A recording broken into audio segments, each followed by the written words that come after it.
Hi, എല്ലാവർക്കും നമസ്കാരം. ഇന്നത്തെ എൻ്റെ വീഡിയോ വളരെ ഹെൽത്തിയും ടേസ്റ്റിയുമായ ആരും ഇഷ്ടപ്പെടുന്ന ഷേക്കായ ടെൻഡർ കോക്കനട്ട് മിൽക്ക് ഷേക്കാണ്.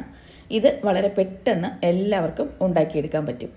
അപ്പോൾ ഇതെങ്ങനെ ഉണ്ടാക്കാമെന്ന് നോക്കാം. ഇതിനു വേണ്ടി ഞാൻ 3 കരിക്കെടുത്ത് വെച്ചിട്ടുണ്ട്. ഇനി ഇത് പൊട്ടിച്ച് വെള്ളം പ്രത്യേകം പാത്രത്തിൽ ഒഴിച്ചു വയ്ക്കാം. ഇനി ഈ കരിക്കിൻ്റെ പൾപ്പ് ഒരു മിക്സിയുടെ ജാറിലേക്ക് ഇട്ട് കൊടുക്കാം. എടുത്തു വച്ചിരിക്കുന്ന കരിക്കും വെള്ളത്തിൽ നിന്ന് കുറച്ച് ഈ ജാറിലേക്ക് ഒഴിച്ചു കൊടുക്കുക. ശേഷം ഫ്രീസറിൽ വെച്ച് തണുപ്പിച്ച പാൽ ഒഴിച്ചു കൊടുക്കുക. ഇനി 3-4 സ്പൂണ് പഞ്ചസാര ഇട്ട് കൊടുക്കുകയാണ്. പഞ്ചസാരയൊക്കെ അവരവരുടെ ആവശ്യത്തിന് ഇട്ട് കൊടുക്കുക. ഇനി ഇത് നന്നായിട്ട് അടിച്ചെടുക്കുക. അങ്ങ് പേസ്റ്റ് രൂപത്തിൽ ആവണ്ട, കുറച്ചൊരു കരികരിപ്പുള്ളതായിരിക്കും നല്ലത്.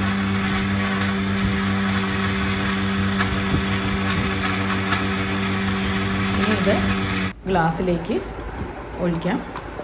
ഞാൻ ഒരല്പം കരിക്കും വെള്ളം കൂടി ഒഴിച്ചിട്ടുണ്ടായിരുന്നു.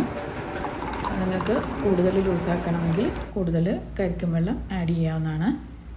ഇനി നമുക്ക് ഇത് ഡെക്കറേറ്റ് ചെയ്യാൻ വേണ്ടി ഐസ്ക്രീം വച്ചു കൊടുക്കാം. ഐസ്ക്രീം താല്പര്യമുണ്ടെങ്കിൽ മാത്രം ഉപയോഗിച്ചാൽ മതി. ഇവിടെ ഇതിരുന്നത് കൊണ്ടാണ് ഐസ്ക്രീം ഞാൻ ഉപയോഗിച്ചത്. വീഡിയോ കണ്ടുകൊണ്ടിരിക്കുന്നവർ ചാനൽ ഇതുവരെ സബ്സ്ക്രൈബ് ചെയ്തിട്ടില്ലാത്തവരാണെങ്കിൽ ഒന്ന് സബ്സ്ക്രൈബ് ചെയ്യുക. പിന്നെ ആ റൈറ്റ് സൈഡിലുള്ള ബെൽ ബട്ടണും ഒന്ന് ക്ലിക്ക് ചെയ്യുക.